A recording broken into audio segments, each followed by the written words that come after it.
अगर आप ये वीडियो देख रहे हैं तो मैं उम्मीद करता हूँ कि आपने लोकी का थर्ड एपिसोड तो देख ही लिया होगा और इस एपिसोड के बाद हमें लेडी लोकी के बारे में काफ़ी कुछ जानने को मिला जिसे हम इस वीडियो में डिस्कस करेंगे। तो चलिए हम इस वीडियो को शुरू करते हैं।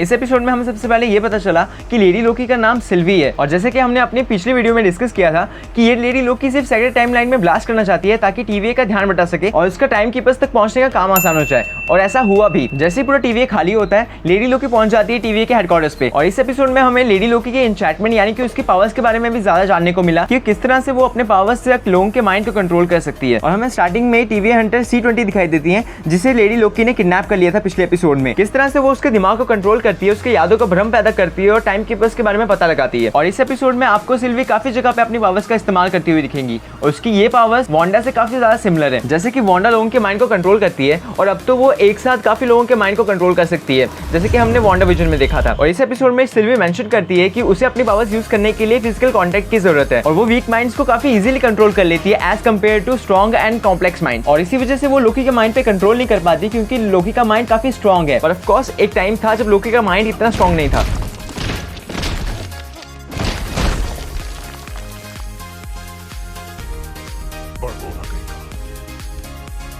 मजा आया। अब देखिए ये एन्चेंटमेंट सिल्वी के कैरेक्टर कॉमिक्स में भी यूज किया करती थी और सिल्वी के इस कैरेक्टर को 2009 में पहली बार यंग एवेंजर्स कॉमिक के फर्स्ट एडिशन में देखा गया था। और इस कॉमिक में स्टार्टिंग में सिल्वी के पास पावर्स नहीं थी, वो एक नॉर्मल लड़की थी, लेकिन एक दिन अचानक से उसके पास पावर्स आ जाती है और वो एक सुपर हीरो बनने का डिसाइड करती है और इसके लिए वो एन्चेंट्रेस के नाम से एवेंजर्स ज्वाइन कर लेती है। और उसके बाद लोकी सिल्वी को बताता है कि असल में उसका कोई वजूद ही नहीं था, उसे क्रिएट किया गया था ताकि लोकी अमर बन सके। और कॉमिक्स में भी लोकी की डेथ के बाद सिल्वी की पावर्स कुछ देर बाद चली जाती है, इसका मतलब कि उसकी पावर्स लोकी पे कहीं ना कहीं डिपेंड करती है। अब अगर हम कॉमिक्स की माने तो सवाल उठता है कि इस सिल्वी को उसकी पावर्स कहां से मिली है। तो इसके लिए भी एक फैन थ्योरी है जो कि काफी ज्यादा मजेदार लगेगी आपको। और थ्योरी की माने तो इन सब के पीछे एक ओल्ड लोकी है जो कि सिल्वी के साथ मिलकर ये सब कर रहा है और उसी से सिल्वी को उसकी पावर्स भी मिल रही हैं। और जैसे कि आप जानते होंगे रिचर्ड ग्रांट को भी लोकी में कास्ट किया गया है और उनका कैरेक्टर अभी तक रिवील नहीं हुआ और सुनने में आ रहा है कि शायद रिचर्ड ग्रांट ही ओल्ड लोकी का कैरेक्टर प्ले करेंगे। और इस फोटो को देखने के बाद मुझे भी ऐसा ही लगता है और देखा जाए तो इन दोनों एक्टर्स का फेस कट भी काफी सिमिलर है, तो शायद हमें ऐसा देखने को मिल सकता है। अब अगर हम फिर से एपिसोड की बात करें तो सिल्वी ट्राई करती है टीवी पे अपनी पावर्स यूज करने का और ऑफ कोर्स जैसे कि हमें पता है कि टीवी में कोई भी पावर्स काम करती नहीं है और ये देख के सिल्वी काफी शॉक दिखाई देती है। और सिल्वी का ये रिएक्शन देख के हमें पता चलता है कि सिल्वी को इसके बारे में नहीं पता था,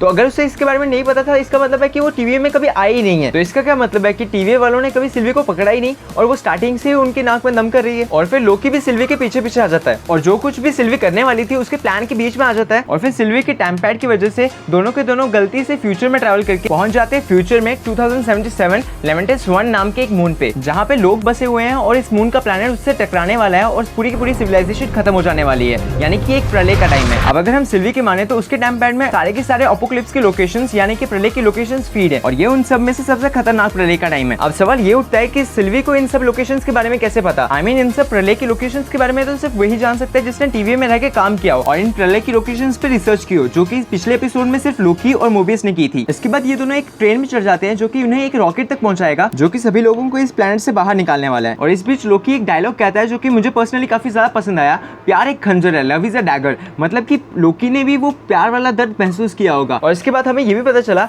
कि लोकी बाइसेक्सुअल है, जो कि हमें पहले एपिसोड में भी पता चल गया था कि उसका सेक्स फ्लूइड है, जैसा चाहोगे ढल जाएगा। और फिर यहाँ पे लोकी हमें एसगार्डियन लैंग्वेज में गाना गाते हुए भी दिखा, जिससे ये कंफर्म होता है कि लोकी को मल्टीपल लैंग्वेजेस आती है और वो पिछले एपिसोड में लैटिन भी बोल रहा था और ऑफ कोर्स वो इंग्लिश तो बोलता ही है। और इसके बाद ट्रेन के गार्ड्स इन दोनों को ट्रेन से बाहर फेंक देते हैं और क्योंकि इनका टेम्पर खराब हो चुका है और ये लोग यहाँ पे फंस चुके हैं तो इनके पास कोई और ऑप्शन नहीं है, इसलिए ये लोग प्लान बनाते हैं कि ये किस तरह से अगले स्टेशन में जाके ट्रेन को हाईजैक कर लेंगे और फिर रॉकेट तक पहुंचेंगे। और इस बीच सिल्वी बताती है कि सारे के सारे टीवी मेंबर्स पहले नॉर्मल इंसान थे टीवी में काम करने से पहले और वो सारे के सारे ही वेरिएंट्स हैं और जिनके दिमाग में ये सवाल चल रहा था कि सारे के सारे टीवी मेंबर्स इंसान क्यों हैं, तो उन्हें उनके सवाल का जवाब तो मिल ही गया होगा। और शायद यही वजह है कि मोबियस को जेट्सकी इतना ज्यादा पसंद है क्योंकि वो उसके पास की मेमोरी से जुड़ा हुआ है। मैं तो ये सोच रहा हूँ कि मोबियस को जब इस सब के बारे में पता चलेगा तो वो कैसे रिएक्ट करेगा, क्या वो टाइम कीपर्स का साथ देगा या फिर लोकी के साइड हो जाएगा। वैसे सिल्वी के इस स्टेटमेंट से पूरी की पूरी स्टोरी लाइन पे इफेक्ट पड़ता है कि किस तरह से टीवी वालों को ये नहीं पता कि वो वेरिएंट्स हैं और पूरा का पूरा टीवी एक झूठ पे टिका हुआ है और इन सब के पीछे टाइम कीपर्स या उससे भी बड़ा कुछ हो सकता है और शायद इस सीरीज के मेन विलन टाइम कीपर्स ही हो। बट स्टिल टीवी में इन्फिनिटी स्टोन्स काम नहीं करते, तो इसलिए वो पावरफुल तो है लेकिन मिस्ट्रीज और सस्पेंस से भरा हुआ। और अगर आप नोटिस करेंगे तो इस एपिसोड का पूरा सेकंड हाफ आपको पिंक, पर्पल और ब्लू के शेड में दिखाई देगा, जो कि मैं आपको बता दूं कि ये तीनों ही कलर्स बाइसेक्सुअलिटी को रिप्रेजेंट करते हैं।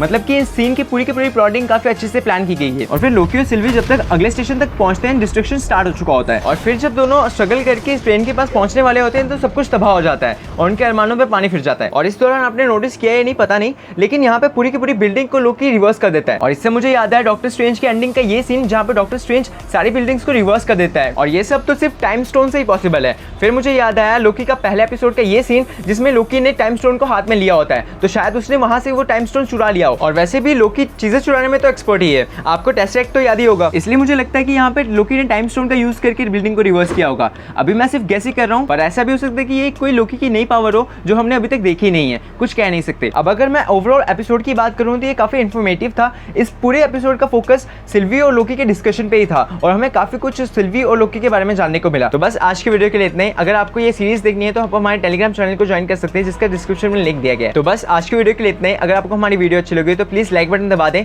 हमारा चैनल सब्सक्राइब कर दें ताकि हम आपके लिए और ऐसी वीडियोस ला सकें। थैंक यू आपके वक्त के लिए।